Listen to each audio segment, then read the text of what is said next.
Did you know that you have your own fairy guide?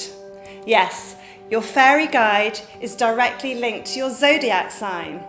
So if you know which sun sign you're born under, if you carry on watching, you will find out exactly who your fairy guide is, how to work with your guide, and how to mix and match with other zodiac signs to bring in absolutely everything that you need to purposefully walk your path towards your destiny. Those of you who were born under the Earth zodiac signs, such as Capricorn, Taurus and Virgo, will naturally have Earth fairies working with you as your guide.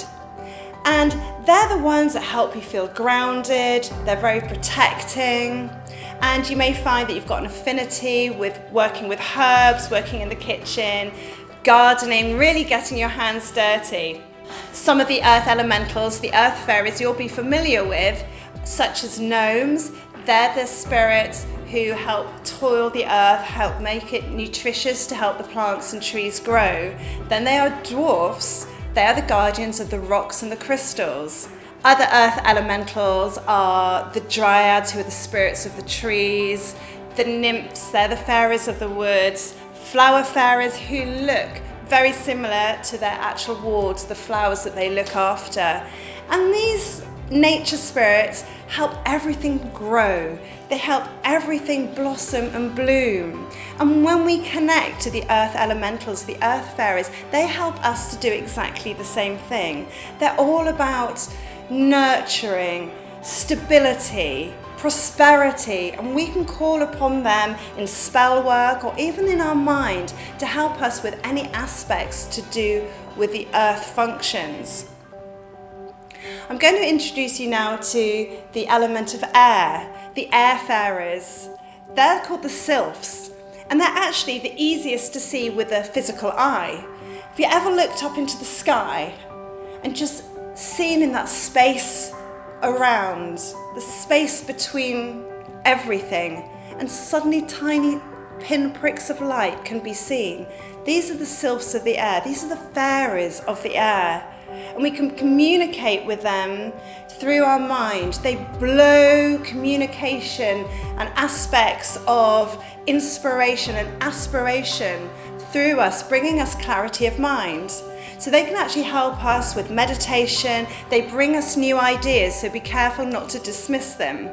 They're all about new beginnings, and so we can call upon them in our minds or through spell work to help us with meditation, having fantastic new ideas about fertility, new projects, and just using our imagination, really building up our mind's eye, our clairvoyance.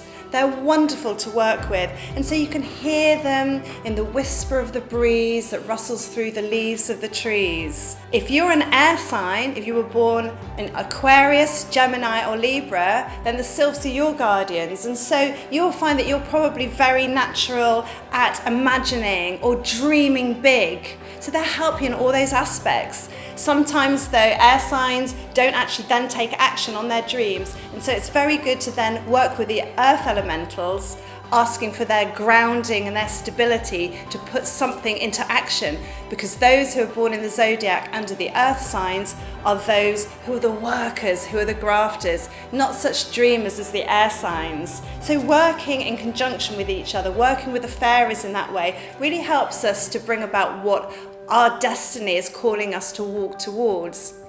The fire fairies, or the fire elementals, aren't quite so well known, but you'll see them whenever you light a fire. You see the salamanders, who are the guardians of the fire, just dancing in the flame, for they are orange and red and yellow. And they're the most feared, but they shouldn't be, because when you embrace the element of fire, you're brought passion, you're brought desire, you're brought absolute strength and courage to really walk towards your goal. It ignites that part of you that really wants to explore every avenue of your life, to really become the best that you can be. And when you work with the fire elementals, never be scared of fire, because of course it's the fire elementals that control the fire itself. So you can work with candles, you can have a fire, and of course our ancestors used to sit around a fire and discuss what had happened that day. The fire was what our television is like now. But look into the flames, work with fire, and you'll find that your strength is restored, as is your passion for life. If you're born under the zodiac fire signs of Aries, Leo, and Sagittarius, then you'll find that you're usually center of attention, that you have that strength and that courage.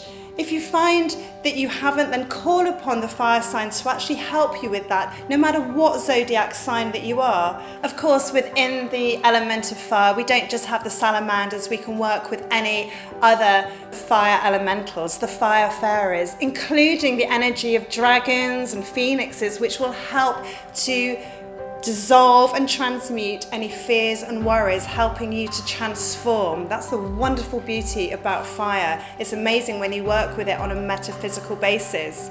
Water is the fourth basic element, and the water elementals are called the undines. That's the collective name for them. And so you'll find the undines, the water spirits, in any droplet of water, from turning on a tap, filling up the kettle, having a bath or shower, to the oceans. The undines are made up from water sprites, fairy sprites, who you'll find in smaller bodies of water, and then of course the mermen and the mermaids of the ocean, who actually look after the water itself, the plants and the animals within the oceans. And working with the undines really helps work on your emotions. So if you are Pisces, Cancer or Scorpio, you may find that you're very emotional and very sensitive, which is an amazing gift.